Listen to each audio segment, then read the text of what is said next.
China చాలా రోజుల తర్వాత మన ఇండియాను రెచ్చగొట్టే స్టేట్మెంట్ని ఇచ్చింది. రీసెంట్గా చైనా అఫీషియల్స్ మన అరుణాచల్ ప్రదేశ్ ఇండియాలో భాగం కాదు, అది చైనాకు చెందింది అని స్టేట్మెంట్ ఇచ్చారు. దీనికి మన ఇండియా కూడా స్ట్రాంగ్ కౌంటర్ ఇచ్చింది. చైనా నుంచి ఈ స్టేట్మెంట్ రాగానే మన దేశంలో ఉన్న అపోజిషన్ పార్టీలన్నీ ప్రజెంట్ గవర్నమెంట్ని ఈ విషయంలో క్వశ్చన్ చేయడం మొదలుపెట్టాయి. అయితే అసలు మన అరుణాచల్ ప్రదేశ్ పైన చైనా గొడవేంటి? చైనా ఎందుకు ఈ ప్రాంతం మొత్తం మాదే అని చెప్తుంది? అసలు ఇప్పుడు సడన్గా ఈ అరుణాచల్ ప్రదేశ్ గొడవ స్టార్ట్ అవ్వడానికి కారణాలేంటి? ఈ విషయాల్ని మనం ఈ వీడియోలో డీటెయిల్గా తెలుసుకుందాం. అరుణాచల్ ప్రదేశ్ ఈ రాష్ట్రాన్ని మన ఇండియా యొక్క ఈస్టర్న్ గేట్ అని చెప్తారు. మన దేశంలో సూర్యుడు మొదటగా ఉదయించేది ఈ రాష్ట్రంలోని. అరుణాచల్ ఈ పేరు స్వయంగా సూర్యదేవుడి నుంచి వచ్చింది. అలాంటి మన ఈ రాష్ట్రం మొత్తాన్ని చైనా మాదే అని చెప్తుంది. అసలు ఈ కాంట్రవర్సీ ఎక్కడ స్టార్ట్ అయింది అంటే, ఇదిగో ఇక్కడ కనిపిస్తున్న ఈ మహిళను చూసారా? ఈమె పేరు పేమ్ వ్యాంగ్. ఈమె యూకే నుంచి జపాన్కి వెళ్తుంది. యూకే నుంచి జపాన్కి చాలా దూరం, అందుకని విమానాలు డైరెక్ట్గా ఫ్లై చేయకుండా మధ్యలో చైనాలో లేదా సౌత్ కొరియాలో ఆగి వెళ్తాయి, లేదా ఈ ప్రాంతాల్లో వేరే విమానాన్ని ఎక్కాల్సి ఉంటుంది. దీన్నే ట్రాన్సిట్ అంటారు. అయితే చైనాలో ఈమెని అక్కడి ఇమ్మిగ్రేషన్ ఆఫీసర్లు దాదాపు 18 గంటల వరకు డీటైన్ చేశారు. ఇదే విషయాన్ని ఈ మహిళ ట్విట్టర్లో అరుణాచల్ ప్రదేశ్ ముఖ్యమంత్రిని, ప్రైమ్ మినిస్టర్ ఆఫీస్ని ట్యాగ్ చేసి అరుణాచల్ ప్రదేశ్ చైనాలో భాగమా అని అడిగింది. ఆ తర్వాత వెంటనే ఇంకో ట్వీట్లో, నేను యూకే నుంచి జపాన్కి వెళ్తున్నప్పుడు మధ్యలో చైనా షాంఘై ఎయిర్పోర్ట్లో నవంబర్ 21వ తేదీన 18 గంటల వరకు నన్ను చైనా ఇమిగ్రేషన్ ఆఫీసర్లు జపాన్కి వెళ్ళనివ్వకుండా డీటైన్ చేశారు. అలాగే వాళ్ళు నాతో అరుణాచల్ ప్రదేశ్ ఇండియాలో భాగం కాదు, అది చైనాలోని పార్ట్, నీ పాస్పోర్ట్ ఇక్కడ చెల్లదు, నువ్వు చైనా పాస్పోర్ట్ కోసం అప్లై చేసుకోవచ్చు అని మాట్లాడుతూ నన్ను అవమానించారు అని చెప్పింది. ఈమెతో ఇలా ఎందుకు జరిగింది అంటే, ఈమె పుట్టి పెరిగింది అరుణాచల్ ప్రదేశ్లో కాబట్టి ఈమె పాస్పోర్ట్ పైన అరుణాచల్ ప్రదేశ్ పేరును చూసి చైనాలోని ఇమిగ్రేషన్ ఆఫీసర్లు ట్రిగర్ అయ్యారు. అయితే ఈమె ఎలాగోలా ఎయిర్పోర్ట్ నుంచి తన స్నేహితులకు కాంటాక్ట్ అయ్యింది. అక్కడి నుంచి ఇన్ఫర్మేషన్ చైనాలో ఉన్న మన భారత ఎంబసీకి చేరితే వితిన్ హవర్లో మన భారత ఆఫీసర్లు ఈ ఎయిర్పోర్ట్కు వెళ్ళి ఆ మహిళకు ఆహారాన్ని అందించి తను వెళ్ళాలి అనుకుంటున్న జపాన్కి పంపించేశారు. అయితే చైనా ఈ విధంగా చేయడం మామూలు విషయం కాదు. ఒక ఇండియన్ సిటిజన్ని ఈమె కొన్ని సంవత్సరాల నుంచి యూకేలో ఉంటుంది.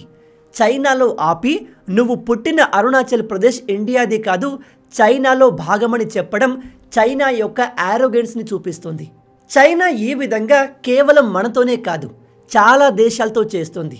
చైనా తైవాన్ని ఒక సెపరేట్ కంట్రీగా రికగ్నైజ్ చేయదు. జపాన్కి చెందిన సేన్కాకు ఐలాండ్ని కూడా మాదే అని చెప్తుంది. భూటాన్కు చెందిన డోక్లాంని కూడా మాదే అని చెప్తుంది. ఈ చైనాకి తమ చుట్టూ ఉన్న అన్ని దేశాలతో గొడవ ఉంది, ఇంక్లూడింగ్ రష్యాతో కూడా. ఎందుకంటే వీళ్ళు ఇప్పుడు బాగా డెవలప్ అయ్యారు, బాగా డబ్బులు సంపాదించారు, తమ మిలిటరీని కూడా పవర్ఫుల్గా మార్చుకున్నారు. కాబట్టి ఇక తమ దేశాన్ని ఎక్స్పాండ్ చేద్దాము అనే ఆలోచనతో చుట్టూ ఉన్న దేశాల్ని బుల్లీ చేస్తూ ఉంటారు. చైనా ఇప్పటి వరకు టిబెట్ని ఇల్లీగల్గా ఆక్రమించుకొని ఉంది. అలాగే ఈస్ట్ తుర్కమెనిస్తాన్ని, సౌత్ మంగోలియాని, మంచూరియాని, హాంకాంగ్, మకావ్ లాంటి ప్రాంతాలని కూడా ఆక్రమించింది. అండ్ ఇప్పుడు వీళ్ళు మన అరుణాచల్ ప్రదేశ్ని కూడా మాదే అని చెప్తున్నారు.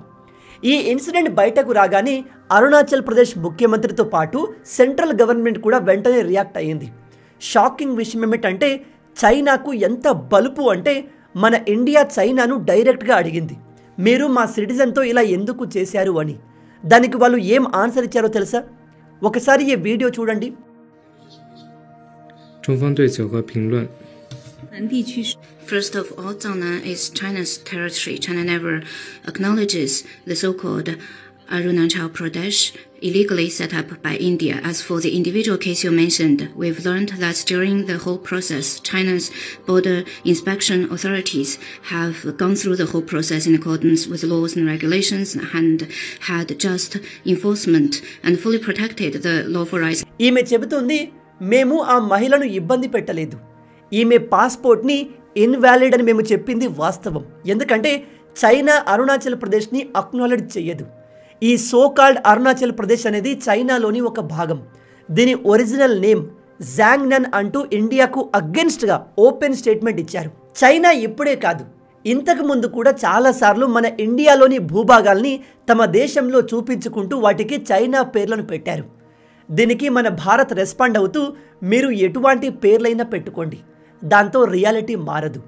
అరుణాచల్ ప్రదేశ్ అండ్ మీరు పేర్లు పెట్టిన ఈ అన్ని భూభాగాలు ఇండియావి. అవన్నీ ఇండియాలోని ఇంటిగ్రల్ పార్ట్స్. ఈ విషయంలో భారత్ ఎన్నటికీ కాంప్రమైజ్ కాదు. దానికోసం ఎక్కడిదాగైనా వెళ్తాం, ఏమైనా చేసేందుకు మేము సిద్ధంగా ఉన్నాము అన్నట్టు రిప్లై ఇచ్చింది. అయితే చైనా ఈ అరుణాచల్ ప్రదేశ్ విషయంలో ఇంత డెస్పరేట్గా ఎందుకు ఉంది? వాళ్ళు ఎందుకు ఈ ప్రాంతాన్ని తమ దేశంలో కలుపుకోవాలి అని చూస్తున్నారు అంటే, మన ఇండియాకు బార్డర్ విషయంలో పాకిస్తాన్, చైనా, నేపాల్, ఈవెన్ శ్రీలంకతో కూడా గొడవలు ఉండేందుకు ప్రధానమైన కారణం బ్రిటిష్ వాళ్ళు. వీళ్ళు దేశాన్ని వదిలి వెళ్ళిపోయారు, కానీ వెళ్తూ వెళ్తూ ఇష్టం వచ్చినట్టుగా దేశ బార్డర్లను ప్రాపర్గా డివైడ్ చేయకుండా వెళ్ళిపోయారు. ఇది వాళ్ళు ప్లాన్గా చేసిన పని. ఎందుకంటే ఇప్పుడు కాకుండా ఫ్యూచర్లో వీళ్ళు బార్డర్ విషయంలో కొట్టుకుంటారు, యుద్ధాలు చేసుకుంటారు అని వాళ్ళకు తెలుసు. ఈ ప్రాంతాలు ఎన్నటికీ డెవలప్ కాకూడదు అనే ఉద్దేశంతో బ్రిటిష్ వాళ్ళు ఇలా చేసి వెళ్ళారు. వాళ్ళు చేసిన ఈ పాపానికి ఇప్పుడు కర్మను అనుభవిస్తున్నారు. నేను ఇలా ఎందుకు చెప్తున్నాను అంటే, యునైటెడ్ కింగ్డమ్ ఇప్పుడు వరల్డ్ వరస్ట్ కంట్రీగా మారుతుంది. ఒకప్పుడు యూకేకి ఉన్న వైభవం ఇప్పుడు లేదు. ఆ దేశంలో ఇస్లాం మతం వేగంగా స్ప్రెడ్ అయి క్రైమ్ రేట్ విపరీతంగా పెరుగుతోంది. మీరు చెప్తే నమ్మరు, యూకేలో చిన్న పిల్లలు కూడా సేఫ్గా లేరు.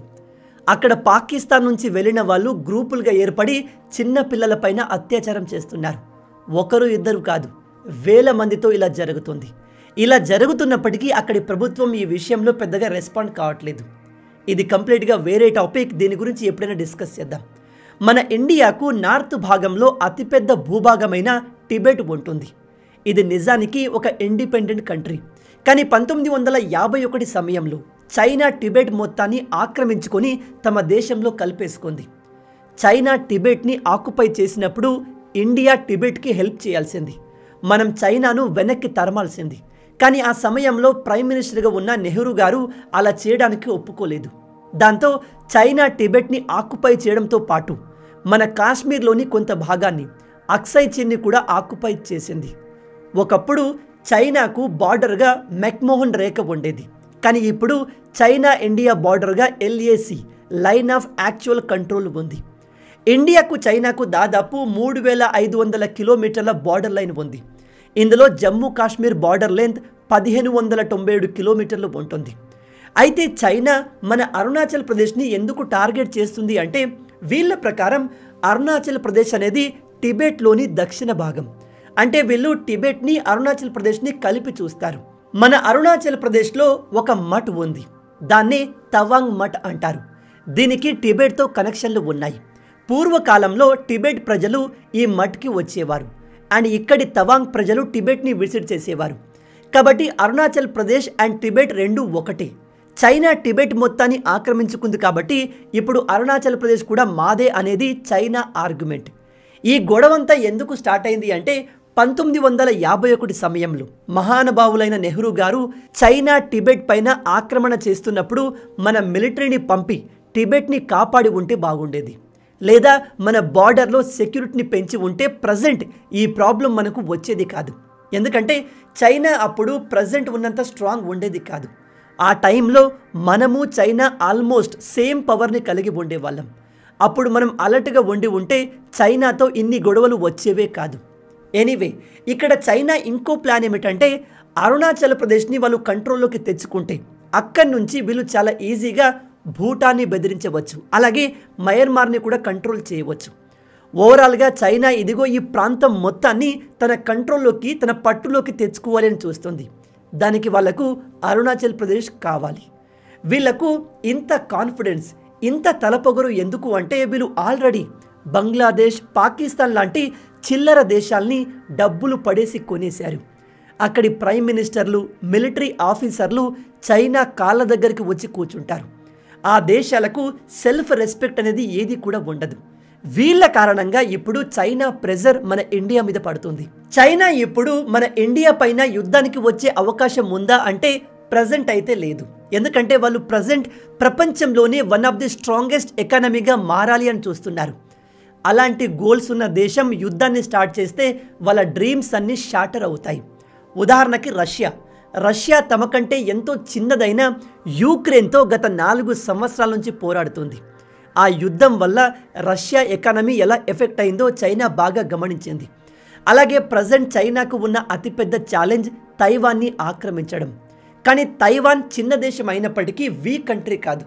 పాకిస్తాన్ లాగా డబ్బులు పడేస్తే లొంగిపోయే నాయకులు అక్కడ లేరు. కాబట్టి ఒకవేళ చైనా తైవాన్ పైన యుద్ధాన్ని ప్రకటిస్తే ఎట్ ద ఎండ్ చైనా గెలుస్తుంది. కానీ ఆ ప్రాసెస్లో చైనా విపరీతంగా లాస్ అవుతుంది. వాళ్ళ ఎకానమీ మొత్తం డెస్ట్రాయ్ అయిపోతుంది. అందుకే ఇప్పుడే చైనా మన ఇండియాతో గొడవపడే అవకాశం లేదు. కానీ భవిష్యత్తులో వీళ్ళు ఖచ్చితంగా మన ఇండియాతో మళ్ళీ గొడవకు వస్తారు. వీళ్ళతో మనకు యుద్ధం జరిగే అవకాశం ఖచ్చితంగా ఉంది. మన ఇండియా కూడా దీనికి ప్రిపేర్ అయి ఉంది.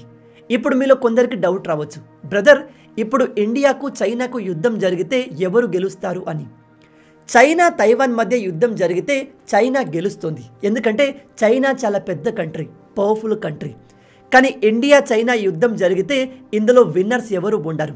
ఎందుకంటే రెండు చాలా పవర్ఫుల్ కంట్రీస్. మనతో కంపేర్ చేస్తే చైనా ఎకానమీ పరంగా మిలిటరీ పరంగా పవర్ఫుల్లే. కానీ మన మిలిటరీ కూడా ఎక్కడ తక్కువ కాదు. మనం కొట్టే దెబ్బల్ని ఆల్రెడీ చైనా రుచి చూసింది. వాళ్ళకు మన ఇండియన్ మిలిటరీ పవర్ ఏంటో బాగా తెలుసు. అయితే ఇక్కడ మేజర్ పాయింట్ ఏమిటంటే ఈ రెండు దేశాలు న్యూక్లియర్ పవర్ దేశాలు. మన దగ్గర ఇండియా నుంచి చైనాలోని ఏ భాగాన్నైనా అటాక్ చేసే మిసైల్స్ ఉన్నాయి. అడ్వాన్స్ వెపన్స్ టెక్నాలజీ ఉంది. చైనా దగ్గర కూడా సేమ్ టెక్నాలజీ ఉంది. వాళ్ళ దగ్గర కూడా న్యూక్లియర్ వెపన్స్ ఉన్నాయి. రెండు న్యూక్లియర్ వెపన్స్ కలిగిన దేశాలు యుద్ధానికి దిగితే ఆ యుద్ధం ఫుల్ ఫ్లెడ్జ్లో జరిగితే రెండు దేశాలు మిగలవు. ఎందుకంటే యుద్ధంలో న్యూక్లియర్ ఆయుధాలు ఉపయోగిస్తే ఆ రెండు దేశాలు నాశనం అవుతాయి. ఎవరు గెలిచారు అని చెప్పడానికి కూడా ఎవ్వరు మిగలరు. కాబట్టి చైనా ఇలాగే డ్రామాలు చేస్తూ ఉంటుంది. ఇలాగే మన దేశంలోని భూభాగాల్ని తమ దేశంలో భాగాలుగా చూపించుకుంటూ వాటి పేర్లను మారుస్తూ ఉంటుంది. ఇక్కడ నా రిక్వెస్ట్ ఏమిటంటే మన భారత ప్రభుత్వం కూడా చైనా లాగే బిహేవ్ చేయాలి. ఈ కాలంలో మంచిగా ఉంటే పనులు జరగవు. మనం కూడా చైనాలోని పార్ట్స్ని మన ఇండియాలో భాగాలుగా చూపించుకుంటూ మ్యాప్ని రిలీజ్ చేసి వాటికి భారత పేర్లను పెట్టాలి. అండ్ మన ఇండియా వన్ చైనా పాలసీని రికగ్నైజ్ చేస్తుంది. అంటే మనం తైవాన్ని కూడా చైనాలో భాగంగా చూస్తాం. దాన్ని భారత్ రిజెక్ట్ చేయాలి. చైనా ఇలాగే ఎక్స్ట్రాలు చేస్తే మనం తైవాన్ని ఒక ఇండిపెండెంట్ కంట్రీగా రికగ్నైజ్ చేయాలి. వన్ చైనా పాలసీని మేము యాక్సెప్ట్ చెయ్యము అని ఓపెన్గా చెప్పాలి. అప్పుడు కానీ ఈ పొగరుబోతు చైనాకు ఇండియా పవర్ ఏంటో తెలియదు. ప్రజెంట్ అయితే ఈ కాంట్రవర్సీ ఇక్కడికి ఆగిపోయింది. కానీ భవిష్యత్తులో ఈ గొడవ మళ్ళీ తెరపైకి వచ్చే అవకాశం ఉంది. అప్పుడు చైనా ఏం చేస్తుంది, ఇండియా ఎలా రియాక్ట్ అవుతుంది అనేది మనం వేచి చూడాలి. ఐ హోప్ ఈ వీడియో ద్వారా చైనా మన అరుణాచల్ ప్రదేశ్ని ఎందుకు టార్గెట్ చేస్తుంది అనే విషయంలో మీకు క్లారిటీ వచ్చింది అనుకుంటున్నాను. ఈ వీడియో మీకు నచ్చితే అలా ఊరికే చూసి వెళ్ళిపోకుండా వీడియోని లైక్ చేయండి. అండ్ ఇలాంటి మరిన్ని ఇంట్రెస్టింగ్ వీడియోస్ కోసం మన ఛానల్ని సబ్స్క్రైబ్ చేసుకోండి. రాబోయే వీడియోలో ఇంకో ఇంట్రెస్టింగ్ టాపిక్తో మళ్ళీ కలుద్దాం. అంటిల్ దెన్ జై హింద్ అండ్ జై భారత్.